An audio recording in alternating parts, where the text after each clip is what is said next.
Welcome to Discover Movies. Hello दोस्तों, तो कैसे हैं आप लोग और स्वागत है आपका वी टॉक्स के एक और एपिसोड में। आज हम स्टोरी रिकैप करने वाले हैं रिसेंटली रिलीज हुई murder mystery suspense thriller movie till death का। इस मूवी का रोटन टोमेटो स्कोर है 88% और क्रिटिक्स को भी ये मूवी काफी पसंद आई है। इसमें लीड रोल प्ले कर रही हैं मीगन फोक्स। अगर आप one day suspense thriller movies के फैन हैं तो ये मूवी आपको जरूर पसंद आएगी। तो चलिए वीडियो को शुरू करते हैं।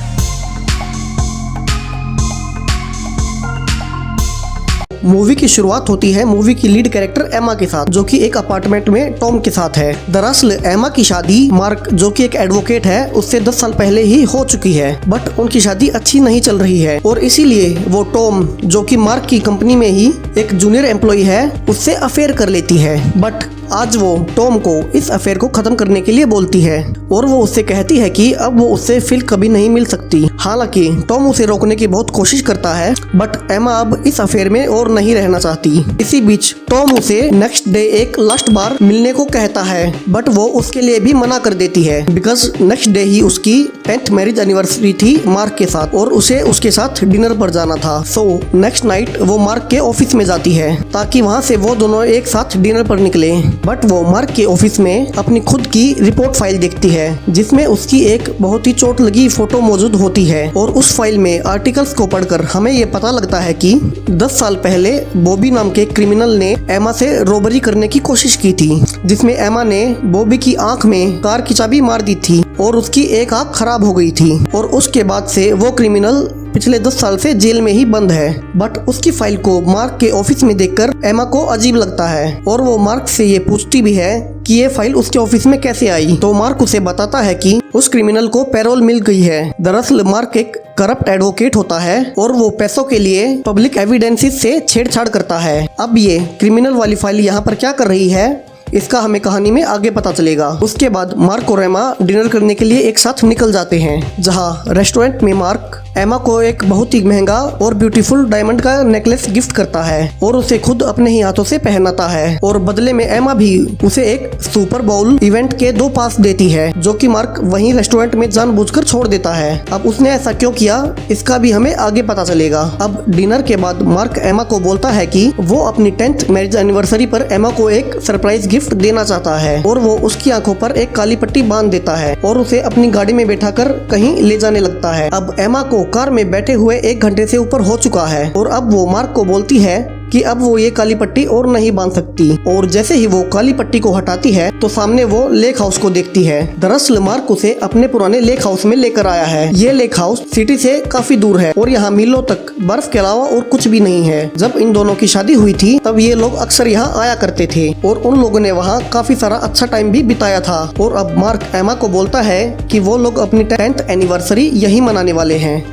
एमा अब अंदर जाती है जहाँ पर वो देखती है कि मार्क ने लेक हाउस को काफी अच्छे से सजाया था। चारों तरफ फूल थे, उसकी और मार्क की पुरानी और काफी अच्छी तस्वीरें थी और रोमांटिक म्यूजिक बज रहा था। और यहाँ पर मार्क एमा से बोलता है कि अब से वो एमा के साथ अपने रिश्ते को अच्छा बनाने की कोशिश करेगा, क्योंकि इन दोनों के बीच में काफी समय से प्रॉब्लम्स चल रही थी। और फिर दोनों काफी सारा रोमांटिक टाइम स्पेंड करते हैं और फिर सुबह हो जाती है। अब यहाँ मूवी में एक बहुत बड़ा ट्विस्ट आता है, जहाँ एमा जैसे ही बेड से उठती है तो वो देखती है कि मार्क ने उसका एक हाथ अपने एक हाथ से हथकड़ी से बांध दिया है। और वो जैसे ही मार्क से ये पूछती है कि उसने ऐसा क्यों किया, अभी मार्क एक गन निकालता है और खुद के सिर में गोली मार लेता है। अब मूवी में ये सीन काफी गोर और ब्लड से भरा हुआ है और काफी शॉकिंग भी था।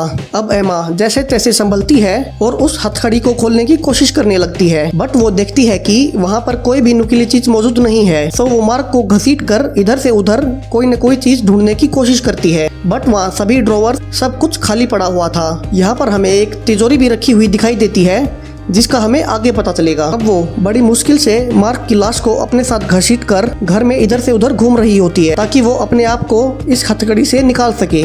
जहाँ पर पिछली रात को फोटो वाले कमरे में उसके और मार्क के फोटो थे, वहीं अब वो देखती है कि वहाँ पर उसके और टॉम के फोटोज चिपके हुए हैं। उसके बाद वो मार्क की लाश को घसीट कर गैराज भी ले जाती है, जहाँ पर वो मार्क की कार में बैठती है। बट जैसे ही वो कार को शुरू करने वाली थी तो पता चलता है कि उसमें पेट्रोल ही नहीं है। अभी वहाँ गाड़ी में एक रिकॉर्डेड मैसेज बजता है पुरानी म्यूजिक के साथ, जिस रिकॉर्डेड मैसेज में मार्क की आवाज आती है और वो बोलता है कि उसने एमा को एक बहुत ही अच्छी लाइफ दी और उसके बगैर वो कुछ भी नहीं है। जब उसने एमा से शादी की तब ना तो एमा के पास पैसा था और ना ही कोई करियर, और अब वो उसे टॉम के साथ जीने नहीं दे सकता। जिसे सुनकर एमा ये समझ जाती है कि मार्क को उसके और टॉम के अफेयर के बारे में पता चल चुका था और ये सब प्लानिंग मार्क ने उसे सजा देने के लिए की है। और वो मार्क से शादी में इसीलिए खुश भी नहीं थी क्योंकि वो कभी कभी बहुत ही इंसेन था और वो किसी से भी बदला लेने के लिए कुछ भी कर सकता था। ऐसा पहले भी वो कर चुका था। अब मार्क ने बदला लेने के लिए खुद को गोली क्यों मारी ये भी हमें स्टोरी में आगे पता चलेगा। अब एमा थक हार कर मार्क की बॉडी को घसीट कर घर के अंदर ही जाकर बैठ जाती है। तभी उसे वहाँ बाहर एक गाड़ी की आवाज आती है। जहाँ पर वो बाहर निकल कर देखती है तो वहाँ पर टॉम आया था, जिसे देखकर एमा चौंक जाती है। अब जैसे ही टॉम मार्क की बॉडी के साथ एमा को एक हाथ से बंधा हुआ दिखता है तो वो घबरा जाता है। तभी एमा उसे सारी स्टोरी बताती है कि कैसे मार्क ने उसे हथकड़ी से बांधकर खुद को गोली मार ली। बट वो टॉम से पूछती है कि तुम यहाँ पर क्यों आए। तभी टॉम भी उसे बताता है कि उसे एमा के फोन से एक मैसेज आया जिसमें यहाँ की लोकेशन दी गई थी और उसे यहाँ आने के लिए बोला गया था। तभी एमा ये बताती है कि ये मैसेज जरूर मार्क ने ही भेजा होगा। तभी टॉम उसे बताता है कि उनके ऑफिस में लास्ट नाइट FBI की रेड पड़ी थी जिसमें मार्क के खिलाफ काफी सारे एविडेंसेस पुलिस को मिल चुके थे और अब इन्हीं एविडेंसेस के दम पर मार्क का करियर तो खत्म होने ही वाला था, साथ में ही वो जेल भी जाने वाला था। और ये सब जानकर एमा और टॉम दोनों ये समझ जाते हैं कि इसीलिए मार्क ने खुद को गोली से मार लिया क्योंकि उसका करियर तो वैसे भी खत्म ही था और अब जाते जाते वो एमा और टॉम से बदला लेना चाहता था। और इसीलिए जब रेस्टोरेंट में एमा ने उसे कुछ दिन बाद के इवेंट के टिकट दिए थे तब उसने उन्हें वहीं छोड़ दिया था क्योंकि उसने पहले ही ये प्लान कर लिया था तो उसी रात मरने वाला है। सो इन सब से मार्क का सुसाइड करना और एमा और टॉम को सजा देना दोनों का रीजन समझ आता है। अब ये सब जानने के बाद टॉम जैसे ही पुलिस को फोन करने के लिए अपनी गाड़ी की तरफ जाने लगता है तभी वो देखता है कि एक दूसरी गाड़ी वहाँ पर आ जाती है और उसमें से 2 लोग उतरते हैं और उनमें से एक आदमी चाकू से टॉम पर लगातार हमला करता है जब तक कि वो मर नहीं जाता। एमा ये सब अंदर से देखकर छुप जाती है और जिसने टॉम को मारा था वह कोई और नहीं वही क्रिमिनल होता है जो कि 10 साल पहले एमा पर रॉबरी का ट्राई करता है और जिसे 10 साल पहले जेल हो गई थी। और अब यहाँ से हमें ये भी समझ आता है कि उसकी केस फाइल मार्क के ऑफिस में क्या कर रही थी, बिकॉज मार्क ने ही उसे पैरोल पर बाहर निकलवाया था और अपनी पत्नी और टॉम की हत्या करने के लिए कहा था और इसके बदले में उसने क्रिमिनल से डील की थी कि उसके घर में एक सेफ है जिसके अंदर बहुत सारे डायमंड्स हैं और उन दोनों का मर्डर करके वो डायमंड्स वो ले सकता है। हालांकि बॉबी का दूसरा साथी ये मर्डर देखकर डर जाता है क्योंकि उसे सिर्फ इतना ही पता था कि उन्हें वहाँ पर डायमंड्स चुराने जाना है, बट उसे ये नहीं पता था कि बॉबी उन दोनों का मर्डर करने वाला है। हालांकि बाद में बॉबी अपने साथी को समझाता है कि उन्हें एमा को ढूंढना ही होगा और उसके बाद वो लोग डायमंड लेकर वहाँ से निकल जाएंगे और फिर वो दोनों घर में एमा को इधर से उधर ढूंढना शुरू कर देते हैं। इसी बीच एमा मार्क का हाथ काटकर वहाँ से भागने की कोशिश भी करती है और एक टाइम पर तो टॉम की कार में पहुँच जाती है और उसका फोन लेकर 911 पर कॉल भी कर देती है। बट जैसे ही वो कुछ बताने वाली होती है उसी वक्त वहाँ पर बॉबी आ जाता है और फोन को तोड़ देता है। अब बॉबी और उसके साथी के पास टाइम बहुत ही कम था क्योंकि पुलिस उस कॉल को ट्रेस कर वहाँ पर पहुँचने ही वाली थी, क्योंकि अब पुलिस किसी भी वक्त पर वहाँ पर आ सकती थी उस कॉल को ट्रेस कर। बट उन्हें ये पता था कि ये जगह सिटी से बहुत दूर है तो पुलिस को यहाँ आने में अभी काफी टाइम लगेगा। सो वो जल्दी एमा और मार्क की बॉडी को ऊपर घर में सेफ के पास ले जाते हैं जहाँ पर वो एमा से पासवर्ड पूछकर और मार्क का फिंगरप्रिंट लेकर उस सेफ को खोल देते हैं। बट उस सेफ के अंदर उन्हें कुछ नहीं मिलता और यहाँ पर मूवी का एक और ट्विस्ट खुलता है जहाँ पर सेफ में एक नोट मिलता है जिस पर लिखा हुआ था कि वो सारे डायमंड्स उसी नेकलेस में है जो उसने एमा को पहनाया है और वो नेकलेस कुछ इस तरीके से मार्क ने बनवाया था कि एक बार पहनने के बाद वो नेकलेस नहीं निकल सकता। सो अब बॉबी और उसके साथी को उस डायमंड्स के नेकलेस को निकालने के लिए एमा की गर्दन को काटना होगा और बॉबी ऐसा करने के लिए एमा की तरफ बढ़ता है, बट उसका साथी ऐसा नहीं होने देना चाहता, वो ये मर्डर नहीं करना चाहता। सो वो बॉबी को रोकने की कोशिश करता है,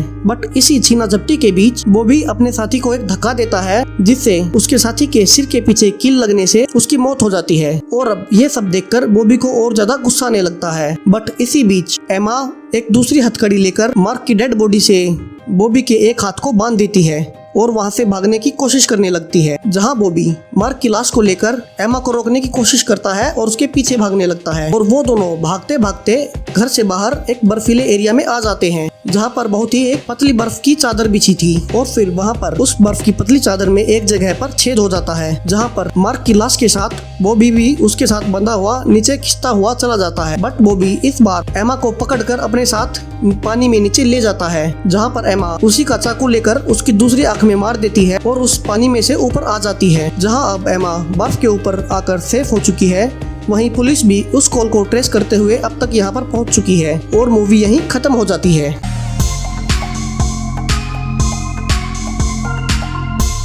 वैसे ये मूवी गजब की सस्पेंस और मिस्ट्री से भरी हुई थी। यहाँ पर टाइम पर ट्विस्ट खुलते हैं और काफी टाइम पर तो एक हॉरर मूवी भी हो जाती है और मुझे ये मूवी पर्सनली काफी पसंद आई है। यहाँ एमा को बिल्कुल ही एक अच्छा कैरेक्टर नहीं दिखाया गया है, बिकॉज मूवी के शुरू में ही वो शादी से बाहर एक अफेयर में रहती है और जब मार्क की डेथ भी हो जाती है तो वो मार्क की बॉडी को वहीं से घसीट रही होती है, तब भी हमें मार्क के लिए उसके मन में कोई दुख होता हुआ नहीं देखते हैं। बट मूवी में ही काफी सारे हिंट दिए गए हैं कि कैसे वो मार्क के साथ एक पिंजरे में बंद अपने आप को महसूस कर रही थी और मार्क का बहुत ही इंसेन रवैया उसे काफी सालों से परेशान कर रहा था, क्योंकि उसने सिर्फ पैसों के लिए मार्क से शादी की थी और यही पैसों के लिए शादी करना उसे अब बहुत भारी पड़ रहा था और वो इस बंधन से छूट नहीं पा रही थी। तो ये मूवी आपको कैसी लगी ये आप हमें नीचे कमेंट बॉक्स में बता सकते हैं और अगर आपको ये वीडियो पसंद आई हो तो प्लीज वीडियो को लाइक कर दीजिए और हमारे चैनल को सब्सक्राइब कर दीजिए